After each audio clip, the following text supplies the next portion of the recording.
Une mère célibataire en difficulté retrouve son premier amour dans un aéroport, ignorant qu'il est désormais un PDG millionnaire et toujours seul. La course matinale au petit café de l'aéroport avait à peine commencé lorsqu'Olivia Harper a noué son tablier et pris une profonde inspiration. Ses pieds lui faisaient déjà mal à cause du service du matin, et ses mains étaient rugueuses à force de frotter les machines à café et la vaisselle. Elle jeta un coup d'œil à l'horloge, 7h42, et essuya son front du revers de la main. Elle se déplaça derrière le comptoir, le parfum du café frais tourbillonnant autour d'elle comme une berceuse familière. Olivia, maintenant âgée de 28 ans, occupait cet emploi depuis près de 3 ans. Ce n'était pas prestigieux, mais cela lui permettait de nourrir sa famille et de payer le loyer de l'appartement modeste qu'elle partageait avec son fils de 5 ans, Jem. Il était sa lumière, sa raison de continuer.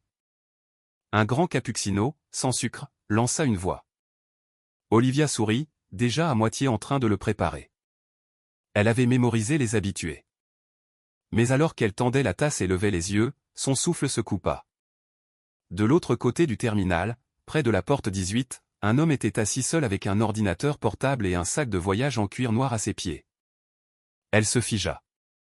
Son cœur rata un battement, puis s'emballa. Lucas Bennett, son premier amour. Il fixait son écran, les doigts en pose au milieu de la frappe. Ses cheveux étaient soigneusement coiffés, son costume impeccable, sa présence imposante, mais elle l'aurait reconnu n'importe où, même après une décennie. Il avait été le garçon qui l'avait fait rire les jours de pluie, qui lisait de la poésie avec un terrible accent britannique, qui était resté éveillé toute une nuit juste pour la raccompagner chez elle. Lucas avait été tout le ciel de sa jeunesse. L'instinct d'Olivia était de détourner le regard. Sa main se leva pour glisser une mèche rebelle derrière son oreille, seulement pour se rappeler que ses cheveux étaient en un chignon désordonné. Son uniforme était froissé à cause de la course matinale, avec de légères taches de café sur le bas de son tablier. Elle baissa les yeux sur ses baskets usées. Peut-être que si elle gardait ses distances, il ne la reconnaîtrait pas. 10 ans s'étaient écoulés. Les gens changent. Elle, c'était sûr. Elle se tourna rapidement, faisant semblant de nettoyer le comptoir, le cœur battant. Que penserait-il s'il la voyait ainsi? Une mère célibataire qui s'en sortait à peine dans un uniforme délavé. Mais le destin avait d'autres plans. Un homme âgé près de la zone d'embarquement laissa tomber son sac de voyage en toile, son contenu, magazine, un flacon de pilules, des collations éparpillées sur le sol. Olivia n'hésita pas. Elle se précipita et s'agenouilla à côté de lui. « Tenez, laissez-moi vous aider, » dit-elle doucement, ramassant les objets et les glissant à nouveau dans le sac. Et c'est à ce moment-là. Alors qu'elle levait les yeux pour remettre ses affaires à l'homme, ses yeux croisèrent ceux de Lucas. Le temps se figea. Lucas cligna des yeux. Ses mains tombèrent du clavier. Le bruit du terminal s'estompa alors que son regard se fixait sur le sien. Ce visage. Ses yeux. Il ne les oublierait jamais. Pendant 10 ans, il avait gardé cette image. Les yeux qui s'illuminaient quand elle parlait de rêve. La force tranquille qu'il contenait quand la vie devenait difficile. Et les voici de nouveau, toujours familiers, maintenant plus lourds. Olivia, murmura-t-il, à peine audible. Mais elle était déjà debout, le cœur battant, évitant son regard. Elle fit un signe de tête au vieil homme et se détourna, retournant rapidement vers le café, les mains tremblantes. Derrière elle, Lucas resta figé, l'ordinateur portable oublié. Il se souvenait de tout, des nuits d'été sur le campus, des larmes, des rires, des rêves qu'ils avaient construits ensemble. Elle avait été son point d'ancrage lorsqu'il avait presque échoué à sa première année. Ses parents ne l'avaient jamais approuvée, disaient qu'elle manquait d'ambition, qu'elle venait du mauvais milieu. Il s'était battu contre eux, mais lorsque la bourse pour étudier à l'étranger est arrivée, il n'avait pas eu le choix. Il est parti. Pas d'au revoir, juste disparu. Elle a attendu. Il n'a jamais écrit. Finalement, elle a cessé d'espérer. Cet été-là, Olivia a pleuré jusqu'à ce que sa poitrine lui fasse mal. Puis, petit à petit, elle a appris à vivre sans lui. Et maintenant, 10 ans plus tard, même aéroport, même ville, des vies différentes. Et pourtant, en un seul regard, tout ce qu'ils avaient enfoui est revenu en force, tacite, inachevé, indéniable. Lucas prit une lente inspiration, puis se dirigea vers le café. Il trouva Olivia derrière le comptoir en train d'essuyer un plateau, son expression fatiguée mais concentrée. Elle leva les yeux et le vit. Pendant un moment, aucun d'eux ne dit un mot. « Salut » dit-il doucement. Olivia hocha la tête. « Salut, j'espérais qu'on pourrait parler si tu as une minute. » Elle jeta un coup d'œil autour d'elle. « Je suis en pause dans 10 minutes. » Ils s'assirent à une petite table près de la fenêtre, à l'écart du bruit des voyageurs qui passaient en courant. La tension entre eux était palpable, mais il y avait quelque chose de plus doux en dessous, une familiarité tranquille, une histoire commune que ni l'un ni l'autre n'avait oubliée. « Ça fait vraiment 10 ans, dit Lucas. « Oui, répondit Olivia, la voix basse. Il étudia son visage. Elle paraissait plus âgée, usée d'une manière qui parlait de lutte, mais aussi plus forte, comme quelqu'un qui avait enduré plus que la plupart, et qui était resté debout. « Alors, comment vas-tu » demanda-t-il. Olivia hésita, puis prit une gorgée de son café tiède. « J'ai un fils, Jamie. Il a 5 ans. Nous sommes juste tous les deux. » Lucas cligna des yeux. « Tu es maman ?» Elle hocha la tête. « Ouais, je travaille ici le matin, je nettoie des bureaux la nuit. Ce n'est pas facile, mais on s'en sort. » Il n'y avait aucune rancœur dans sa voix, seulement une acceptation tranquille. Elle n'a pas mentionné le père de Jem, et Lucas n'a pas insisté. « Je ne suis pas surpris que tu sois toujours debout, dit-il. Tu as toujours été la personne la plus forte que je connaisse. » Elle baissa les yeux, ne sachant pas comment prendre le compliment. Lucas voulait en demander plus, mais quelque chose l'arrêta. Au lieu de cela, il remarqua son attention se déplacer lorsqu'un homme âgé près du terminal trébucha, laissant tomber un sac en plastique. Olivia se leva rapidement, s'approcha et s'agenouilla pour l'aider. Elle lui tendit les objets avec un sourire gentil, puis ouvrit son récipient à déjeuner et lui donna la moitié de son sandwich. Lucas regarda par la fenêtre. De la façon dont elle rangea son repas ensuite, il devina que c'était peut-être tout ce qu'elle avait. Quand elle revint, il ne dit rien, mais quelque chose en lui changea. « Tu n'as pas changé, dit-il. Tu penses toujours aux autres avant toi-même. »« Je ne sais pas comment être autrement, » répondit-elle avec un petit sourire. Quelques minutes plus tard, Lucas vérifia son téléphone. Son vol était en cours d'embarquement. « Je dois y aller, dit-il, se levant à contre-cœur. « Bien sûr, dit Olivia, la voix calme. Il fit une pause. « Puis-je te donner ma carte au cas où ?» Elle hocha la tête et la prit sans un mot. Alors qu'il s'éloignait, il se retourna une fois de plus. Elle était déjà de retour derrière le comptoir, nouant son tablier, se fondant à nouveau dans l'arrière-plan. Mais elle ne s'effaça pas de son esprit. Les jours passèrent. Olivia reprit sa routine. Travail, j'aime, sommeil, répétition. Puis on frappa à la porte. Son propriétaire se tenait là avec un air renfrogné. « Vous êtes encore en retard. »« Je ne peux plus attendre. »« Vous devez partir demain. »« S'il vous plaît, » implora Olivia. « J'ai juste besoin de quelques jours de plus. » Il secoua la tête. « Je vous ai donné trop de chance. » Quand la porte claqua, Olivia s'appuya contre elle, les larmes lui montant aux yeux. Elle regarda Jem, jouant tranquillement avec son livre de coloriage usé. Cette nuit-là, elle s'assit au bord de leur petit lit, essayant de rester forte. Puis son téléphone vibra. « Lucas Bennett, je n'arrête pas de penser à toi et à Jamie. Je sais que c'est soudain, mais est-ce que tu vas bien ?» Elle fixa le message pendant un long moment, ne sachant pas comment répondre. Le lendemain matin, Olivia et Jem se tenaient sur le trottoir avec une seule valise et son lapin en peluche. Son cœur était lourd, mais elle n'avait pas le choix. Un VUS noir s'arrêta, la fenêtre s'abaissa et Lucas en sortit. Il vit les sacs, Jem serrant sa main, la panique silencieuse dans ses yeux. « Venez rester avec moi, dit-il. Juste pour quelques jours jusqu'à ce que vous trouviez une solution. Je n'offre pas la charité, juste l'aide d'un ami. » Olivia regarda Jem, puis le trottoir sous ses pieds. Sa fierté vacilla, mais son fils passait en premier. Elle hocha la tête lentement. « Juste pour quelques jours, » murmura-t-elle. Lucas sourit.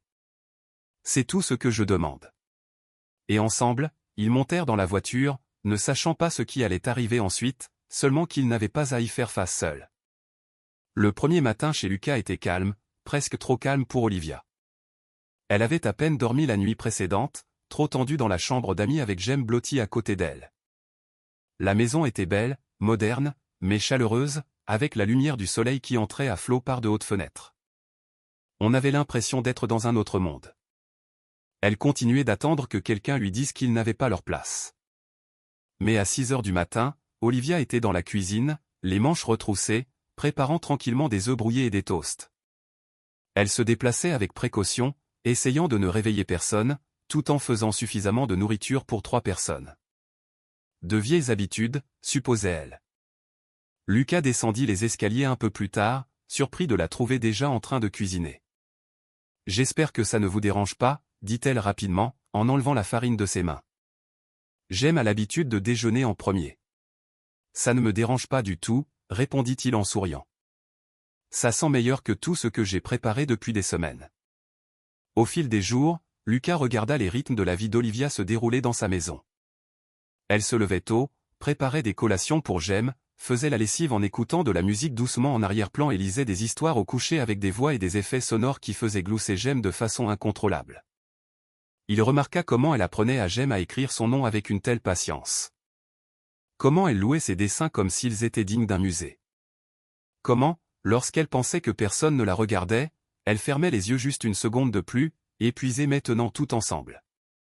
Jem, quant à lui, avait pris une forte affection pour Lucas. Il le suivait dans la maison, le mitraillant de questions. « Tu as vraiment 100 personnes qui travaillent pour toi ? Qu'est-ce qu'un PDG ? Est-ce que je peux en être un si je dors encore avec mon dinosaure ?» Lucas répondait à chaque question comme si c'était la plus importante au monde. À la surprise d'Olivia, Lucas ne s'est pas contenté de les laisser rester. Il a discrètement rendu leur séjour plus facile. Un après-midi, elle est revenue d'une promenade avec Jem et a trouvé la chambre d'amis réaménagée. Une petite étagère contenait maintenant des livres pour enfants. Une lampe douce brillait dans le coin.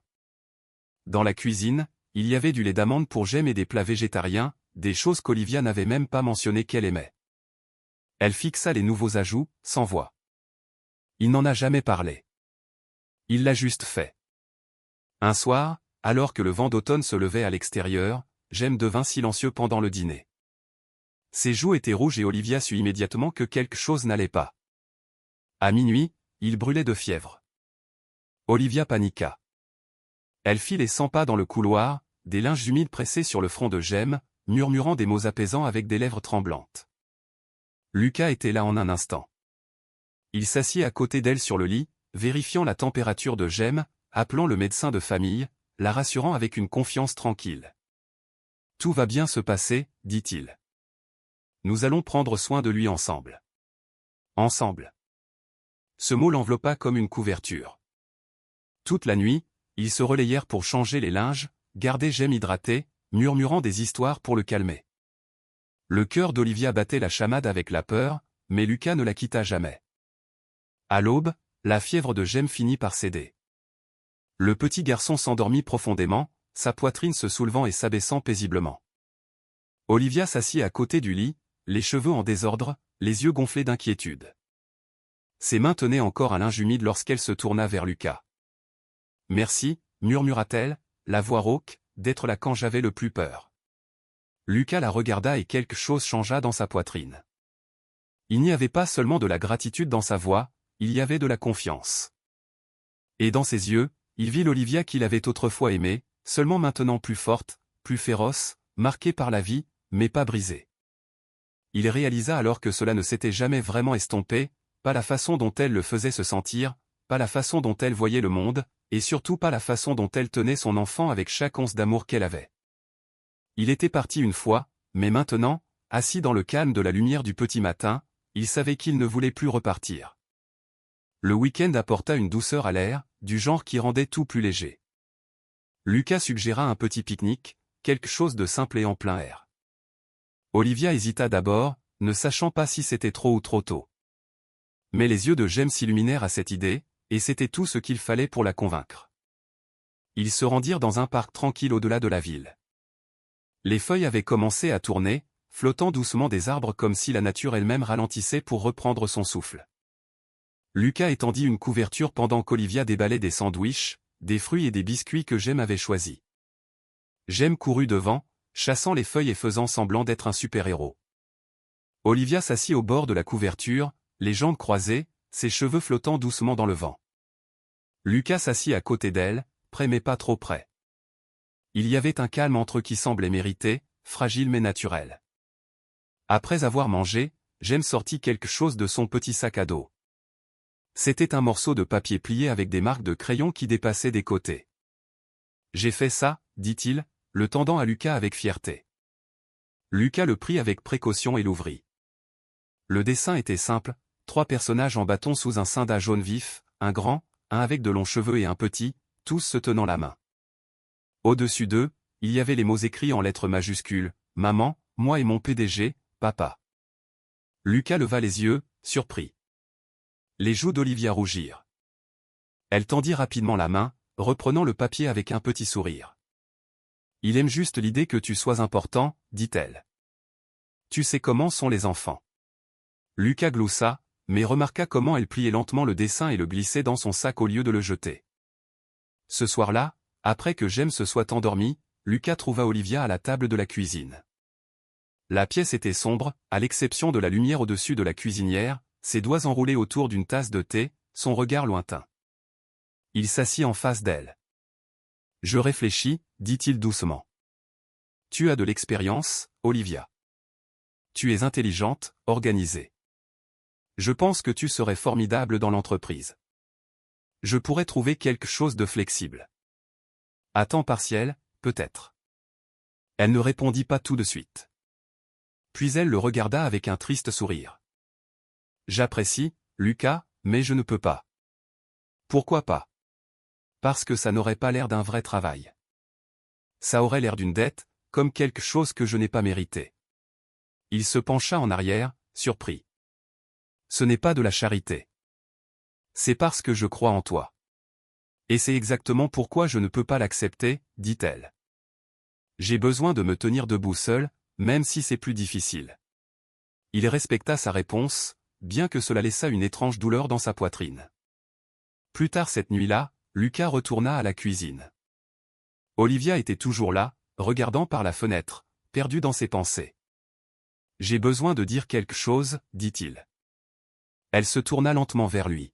« J'ai eu des relations au fil des ans, certaines qui ont duré, d'autres non, mais aucune d'elles n'a jamais semblé réelle. Pas comme c'était avec toi. Depuis le jour où tu es parti, je n'ai vraiment aimé personne d'autre, pas comme je t'ai aimé. » Son souffle se coupa. Des larmes lui montèrent aux yeux, mais ne tombèrent pas. « Tu n'as pas à dire quoi que ce soit, » ajouta-t-il. Mais elle le fit. « Lucas, » dit-elle doucement. « Je ne suis plus cette fille, celle qui riait facilement et rêvait grand. Je suis fatiguée. Je suis une mère. J'ai fait des erreurs. On m'a menti, j'ai été brisée. » Il s'apprêta à répondre, mais elle secoua la tête. « Ça me fait peur, Lucas, parce que quand je te regarde, je me sens à nouveau en sécurité, et je ne sais pas si je peux faire confiance à ça. Je ne sais pas si je peux me faire confiance. » Elle se leva, une tasse à la main, et s'éloigna tranquillement dans le couloir vers la chambre d'amis. Lucas resta à la table, l'air lourd de tout ce qui n'avait pas été dit. Il avait ouvert son cœur. Elle avait ouvert ses blessures. Et quelque part au milieu de tout ça, quelque chose de réel avait commencé à s'agiter. Dans les semaines qui suivirent, un rythme tranquille commença à se former à l'intérieur de la maison de Lucas. Il ne fit jamais pression, ne demanda jamais rien à Olivia. Il se contenta de se présenter. Que ce soit pour aider Jem à lire, préparer du thé à Olivia quand elle avait l'air fatiguée, ou leur donner de l'espace quand ils en avaient besoin, Lucas était là, stable, présent. Olivia se surprit à sourire davantage, à rire même. Au début, c'était étrange, comme essayer les vêtements de quelqu'un d'autre. Mais chaque jour qui passait lui donnait l'impression que c'était à nouveau la sienne. Elle cuisinait des repas avec Lucas. Ils emmenaient Jem à la bibliothèque et au parc. Lucas laissa Jem porter une de ses cravates pour ressembler à un vrai PDG. Et Olivia dut retenir ses larmes en voyant son fils rayonner de fierté. Il n'était pas parfait, mais quelque chose dans tout cela semblait réel. Olivia, qui avait vécu en mode survie pendant si longtemps, commença à respirer, à faire confiance, à espérer. Un après-midi frais, elle se tenait dans la cour en train de suspendre les minuscules vêtements de Jem sur une corde à linge que Lucas avait installée juste pour elle. La brise dansait dans ses cheveux. Et pour la première fois depuis des années, elle se permit d'imaginer un avenir qui n'était pas gris et plein de peur. Elle entra pour voir Jem, qui était en train de construire un fort dans le salon avec Lucas. Les rires qui résonnaient dans la maison firent gonfler son cœur. Juste au moment où elle attrapait son téléphone pour prendre une photo, la sonnette retentit. Elle ouvrit la porte d'entrée, souriant encore, et se figea. Debout là, tenant une casquette de baseball froissée dans ses mains, il y avait Derek. Son souffle quitta son corps. Il avait l'air plus mince qu'elle ne s'en souvenait, plus vieux, usé, mais les yeux étaient les mêmes, froids, calculateurs, bien trop familiers. « Salut, Liv, dit-il, la voix basse. Ses doigts se resserrèrent autour du cadre de la porte. « Qu'est-ce que tu fais ici » demanda-t-elle, essayant de rester calme. « Je n'arrête pas de penser à toi, ô garçon, dit-il, jetant un coup d'œil par-dessus son épaule. Je sais que j'ai fait des erreurs, mais j'ai changé. J'ai un emploi. Je veux voir mon fils. Elle secoua la tête lentement, désorientée. Tu ne peux pas te présenter et demander à jouer au père. Je ne suis pas là pour me battre, répondit-il. Je veux juste une chance. S'il te plaît, Olivia, laisse-moi le rencontrer. Je mérite au moins ça. Derrière elle, la voix de Lucas flottait depuis le couloir, appelant Jem à se laver les mains pour le dîner. Olivia sortit et ferma la porte derrière elle. Il ne sait pas que tu existes, dit-elle, la voix tremblante. Il n'a pas besoin de le savoir. Il a le droit de savoir qui je suis, rétorqua Derek. Je suis son père. Tu n'as jamais été là, pas une seule fois. Je l'ai élevé seul. Je l'ai protégé. Le ton de Derek s'adoucit à nouveau, essayant de la manipuler comme il le faisait autrefois. Je veux juste faire ce qu'il faut maintenant. C'est tout. Elle le fixa. Son esprit s'emballa. J'aime. Lucas. Cette paix fragile qu'elle avait trouvée. Tout cela pouvait voler en éclats en un instant. Si Lucas te voit, si Jem te voit, ils n'ont pas à le faire, interrompit Derek. Nous pouvons parler, juste toi et moi. Pense Y, Olivia. Il se tourna et s'éloigna, disparaissant dans la rue tranquille. Elle resta figée sur le porche longtemps après son départ.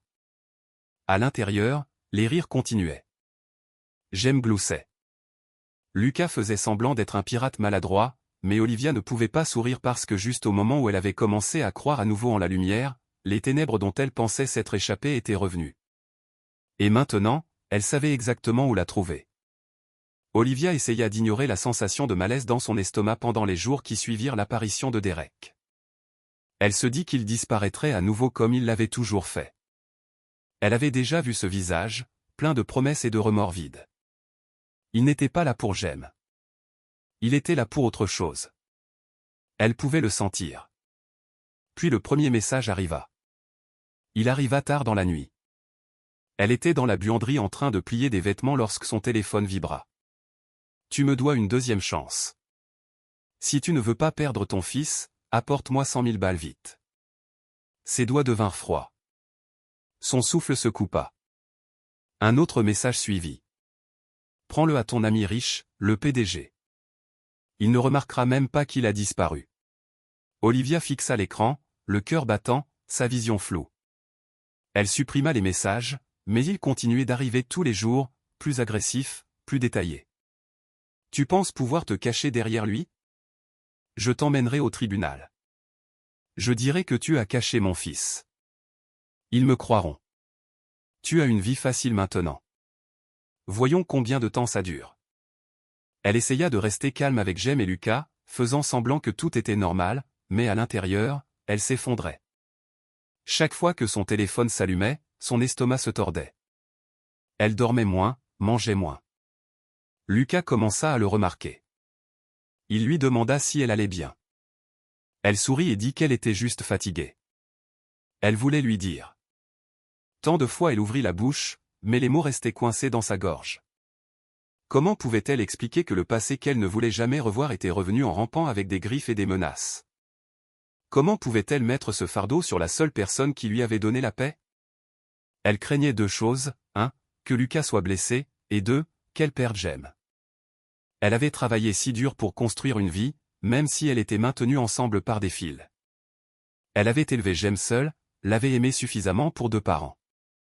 Et maintenant, quelqu'un comme Derek pouvait simplement se présenter et tout emporter. Elle rencontra Derek une fois seul dans un restaurant à la périphérie de la ville. Il portait un sourire narquois comme s'il avait déjà gagné. « Tu penses que cet homme voudra encore de toi s'il découvre qui je suis ?» dit-il en se penchant près d'elle. « S'il découvre à quelle vitesse tu as couru quand les choses sont devenues difficiles. » Olivia garda sa voix basse. « Je ne te donnerai rien. Tu es parti. Tu ne peux pas revenir et demander de l'argent. » Le sourire de Derek s'estompa. Son ton devint froid. « Tu vas le regretter. Tu penses pouvoir te cacher dans cette maison de luxe pour toujours? Si je n'obtiens pas ce que je veux, je m'assurerai que les tribunaux voient quel genre de mère tu es. Pas de travail, des antécédents de logement instable. Voyons combien de temps tu gardes la garde. » Cette nuit-là, Olivia se tenait près du lit de Jem, lui repoussant les cheveux pendant qu'il dormait. La neige avait commencé à tomber à l'extérieur. Le vent hurlait comme s'il savait ce qui allait arriver. Elle s'assit à la table de la cuisine longtemps après que tout le monde soit allé se coucher, un stylo à la main, un morceau de papier devant elle. Elle écrivit lentement. Des larmes tombèrent alors qu'elle rayait des phrases et les réécrivait. « Lucas, je suis désolé. S'il te plaît, ne viens pas nous chercher. J'ai dû partir. C'est la seule façon de garder Jem en sécurité. Merci pour tout.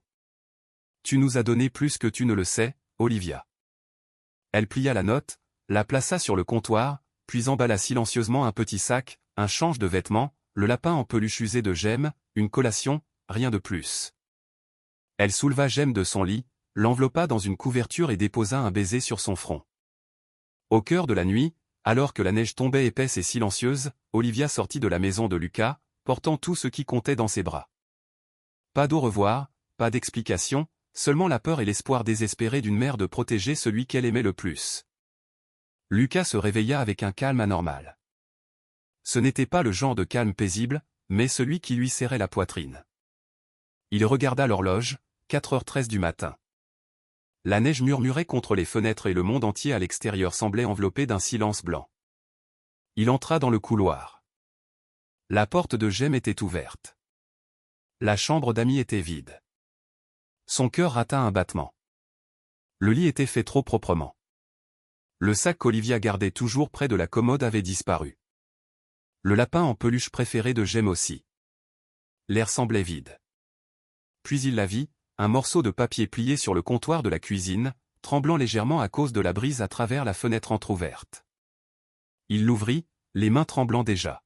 « Lucas, je devais partir. S'il te plaît, ne viens pas nous chercher. Ce n'est plus sûr pour Jem ici. Tu nous as donné plus que ce que nous pensions mériter. Merci de m'avoir permis de croire à nouveau en quelque chose de bien, Olivia. » Lucas resta figé, le papier flottant dans sa main. Puis il attrapa ses clés et courut. La neige tombait plus fort maintenant, d'épais flocons aveuglant son pare-brise. Les routes étaient glissantes et calmes. La majeure partie de la ville dormait encore, mais il était bien éveillé, alimenté par la panique et quelque chose de plus profond, l'amour. Il appela son téléphone, directement à la messagerie vocale encore et encore. Il essaya les refuges à proximité, rien, les restaurants ouverts 24h/24, rien. Au lever du soleil, il était allé dans 3 gares routières et 2 gares ferroviaires. Ses jointures étaient rouges à force de serrer le volant. Ses yeux brûlaient. À la dernière gare à la périphérie de la ville, il se précipita à l'intérieur, le cœur battant, et elle était là. Olivia était assise, blottie sur un banc près du mur du fond, serrant Jem fermement contre sa poitrine. Son manteau était mince, ses joues pâles. La tête de Jem reposait contre son épaule, son petit corps enveloppé dans une couverture usée. Lucas resta immobile pendant un moment, se contentant de les regarder. Puis il s'approcha et tomba à genoux devant elle. Elle leva les yeux. Son visage se décomposa. Je suis désolé, murmura-t-elle. Je ne savais pas quoi faire d'autre. Il a menacé de prendre Jem. Il voulait de l'argent. Je ne pouvais pas te traîner là-dedans. Lucas tendit doucement la main, plaçant sa main sur la sienne. Tu ne me traînais jamais, dit-il, la voix pleine d'émotion. Je veux être dans ça, tout, toi, Jamie, le passé, le bazar. Je m'en fiche. Des larmes glissèrent sur les joues d'Olivia. J'avais tellement peur, dit-elle. Je pensais que si Derek découvrait que nous vivions avec toi, il gâcherait tout. Je pensais que si je restais, je finirais par perdre Jem ou toi. Lucas secoua la tête. Personne ne prend Jem, et personne ne te prend de moi non plus. Elle ouvrit la bouche pour protester, mais il se pencha plus près. Je t'aime, dit-il simplement. J'aime ta force. J'aime la façon dont tu prends soin de toi. J'aime la façon dont tu regardes Jem comme s'il était le monde entier. Je l'aime aussi. Son souffle se coupa. Tu n'as plus à nous protéger seuls, murmura-t-il. Il la tira, elle et Jem, dans ses bras. Pendant longtemps, ils ne dirent rien, se contentèrent de se tenir les uns les autres pendant que la neige tombait doucement contre les fenêtres derrière eux. Plus tard ce matin-là, Lucas passa un appel. À midi, un avocat était assis avec lui dans son bureau, examinant chaque message que Derek avait envoyé, les menaces, les demandes, l'histoire. Lucas déposa une plainte contre Derek, portant des accusations de chantage et de harcèlement. Il engagea un avocat spécialisé en droit familial pour assurer la protection totale de Jem. La bataille à venir ne serait pas facile, mais Olivia n'était plus seule. Pour la première fois depuis des années, elle sentait que quelqu'un se tenait entre elle et la tempête. Ce soir-là, alors que Jem dormait en toute sécurité dans un lit chaud, Olivia s'assit à côté de Lucas sur le canapé. Elle appuya sa tête sur son épaule, les yeux fermés. « Merci, dit-elle doucement. » Il se tourna vers elle, repoussant une mèche de cheveux derrière son oreille. « Tu n'as jamais à me remercier de t'aimer. » Elle le regarda, les yeux remplis à la fois de soulagement et d'incrédulité. « J'ai encore peur, admit-elle. »« Moi aussi, répondit-il. Mais je ne vais nulle part, et je ne laisserai plus personne te faire du mal. » Elle hocha la tête, des larmes glissant silencieusement sur ses joues. Cette fois, elle le crut. Un an plus tard, le jardin derrière la maison de Lucas n'avait jamais été aussi beau. De douces fleurs blanches bordaient l'allée. Des guirlandes lumineuses se balançaient des arbres. Des amis proches et quelques membres de la famille étaient assis dans une attente tranquille, leurs chaises disposées sous le soleil doré de l'après-midi. Une douce mélodie jouait depuis un quatuor à cordes.